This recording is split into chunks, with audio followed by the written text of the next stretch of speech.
Dave Mustaine talked Jackson guitars, commonly associated with Megadeth's classic era, telling Ultimate Guitar interviewer Justin Beckner. "A lot of people know me from playing Jackson, but that was a period in time when all the planets aligned and there were a whole bunch of people there that made Jackson great, and those people aren't there anymore. When you take away Tim Wilson and Grover Jackson, and all the people who actually made the guitars, it's like when Jaguar got bought by Ford. I don't know if they're any good anymore. I would imagine they are. The guitars I've seen look beautiful, but there's a reason I'm not there anymore." Asked on what the difference is between one of his signature guitars that can be bought in guitar stores and the ones he uses on stage, Dave replied, "Not much. It was to do with the price point of the guitar. If somebody in Guitar Center is playing the Pro model, it's the same exact thing I use.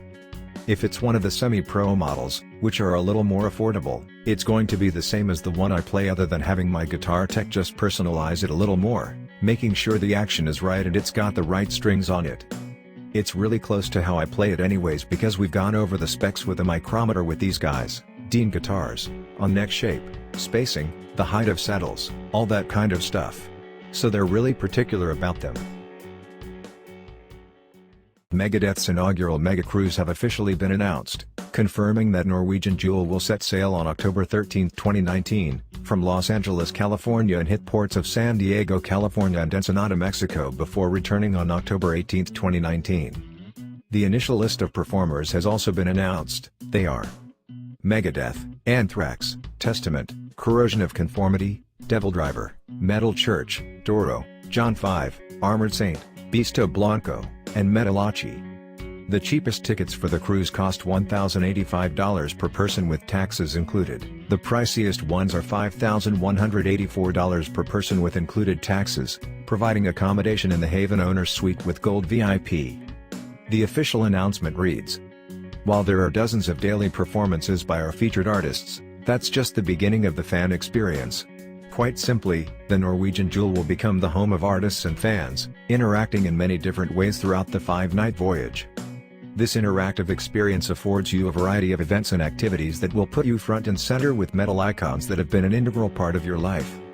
From artist photo experiences to intimate morning coffee jams, music clinics to fan/artist sporting competitions and more, there's always a way to get up close and personal with your favorite artists.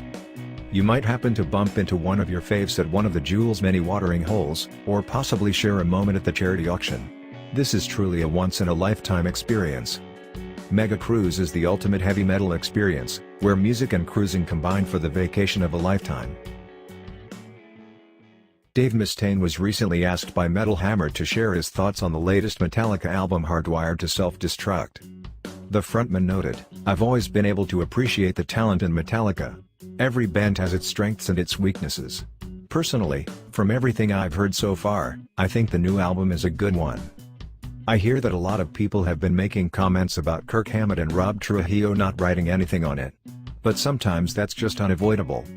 I guess I would have loved more writing from both those guys, because I loved Infectious Grooves and Suicidal Tendencies, and I always loved the lines Kirk wrote with Exodus, but that's the way the cookie crumbles when you're in the studio. The best songs make the cut. Everyone wants to pick the best things. When it comes down to critiquing production stuff, it's kind of a personal thing. One man's trash is another man's treasure. For example, I know a lot of people really dig Rick Rubin and the way that he produces stuff. While I respect Rick tremendously, I do think that what he does with bands like The Cult really works, and then when he does stuff with metal bands it doesn't necessarily translate in the same way. Hardwired is definitely a different sounding record than, for example, Saint Anger, and it sounds pretty good to me. I know it took him 8 years to make this record, so I'm glad for them that people are digging it. It's a small community, you know? What did you think about Metallica's Hardwired to Self-Destruct? Tell us in the comments below. There has always been controversy over who is, or was the best Megadeth guitarist, but with Mustaine he is pretty clued up on it, as he ranked them all in a tweet not so long ago. As you can see, the rundown doesn't feature Megadeth's original second guitarist Greg Handevidt, who was in the band only in 1983, nor Slayer's Kerry King, who spent a brief period in the Death Fold during 1984, but does include Mike Albert, who performed as a touring member and temporary replacement for Chris Poland in 1985. As Kiko is the number one in this list, he did have some great things to say about him in an interview explaining to Rev 96.7. I've been really fortunate to play with many great guitar players, but Kiko, every day, it's just a new experience seeing how deep his knowledge of playing is. Some other guitar players I've played with were really great at what they did, but their depth was only in one genre. For example, Chris Poland is a remarkable jazz player, and I had to kind of teach him metal, because he didn't know anything about it. And Marty was very much into metal but also had a lot of Middle Eastern playing styles. Now Kiko has metal, he's got bossa nova, he's got classical, flamenco, so many other different styles, the possibilities are endless. And I think that's evident on this new record, Dystopia. The guitar playing went up considerably from the last record. Who is your favorite Megadeth guitarist? And would you agree with Dave Mustaine's opinion? Tell us your thoughts in the comments below. Dave Mustaine says that his initial vision for Megadeth was to destroy Metallica. Asked by a fan earlier this year on Twitter what his measure of success was when starting Megadeth and what his vision for the band was, Dave responded, "My measure of success was if I ate that day or not, and my vision was destroy Metallica and stop living in a van. Good thing I got over my animosity for leaving the band. I'm glad we reconciled. Where's the big four shows?" Mustaine was a member of Metallica for less than 2 years, from 1981 to 1983, before being dismissed and replaced by Kirk Hammett. He went on to form Megadeth and achieve worldwide success on his own. Mustaine feuded with the members of Metallica for more than 2 decades before finally patching things up over the last few years. He has jammed with his ex-bandmates on several occasions during Big Four shows and at Metallica's 30th anniversary concerts in 2011. He also recently expressed the struggles he had with escaping Metallica's shadow, saying, "It wasn't easy escaping from Metallica's shadow. It takes effort and energy to get a band off the ground, never mind when you have an enormous band stepping on top of your head every time you get above water." Giving the nu metal genre quite a bashing, Megadeth frontman Dave Mustaine noted he'd rather have his eyelids pulled out than listen to the popular late 90s style nu metal, telling Faster Louder how happy he is for the new wave of modern musicians, calling them a new breed of players. With all these new vocal styles, Dave focused on the past, adding, "They had this wave of metal that came through in the 90s, and it was called nu metal. I don't know if you remember it, but it was so bad. I would have rather had my eyelids pulled out." Asked if it's Limp Bizkit and Linkin Park he's talking about, Mustaine explained, No, I can't even remember their names. Linkin Park, those guys are good at what they do. I have no problems with those guys. But I wouldn't call them nu metal." Pinpointing the groups he has issues with, he continued, "I'm talking about the bands that wouldn't do guitar solos. Guys who get out there, and they do rhythms and stuff but they'd never do a guitar solo.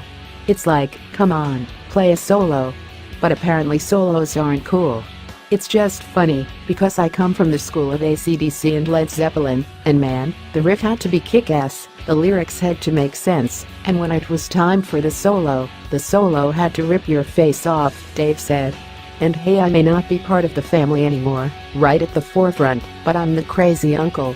Dave Mustaine also let loose on nu metal bands during an interview with Cry of the Wolf, saying, "During that whole period a couple of years ago, when no one was doing guitar solos, we had a couple of bands go out with us, and I despise them. And the reason they went out with us was because the label said you need to do this. That was the worst part of my career during that whole nu metal thing. You know, there were no solos, because the guitar players weren't good enough to do solos." In an interview with the self-proclaimed libertarian Alex Jones on Infowars.com, Megadeth's Dave Mustaine opened up about his thoughts on playing with satanic bands. Dave Mustaine, a born Christian, talked about setting the ground rules on who he would or would not share the stage with. According to him, he said, "If I do play, there's certain things I kind of want to veer away from. I don't want to play with any satanic bands."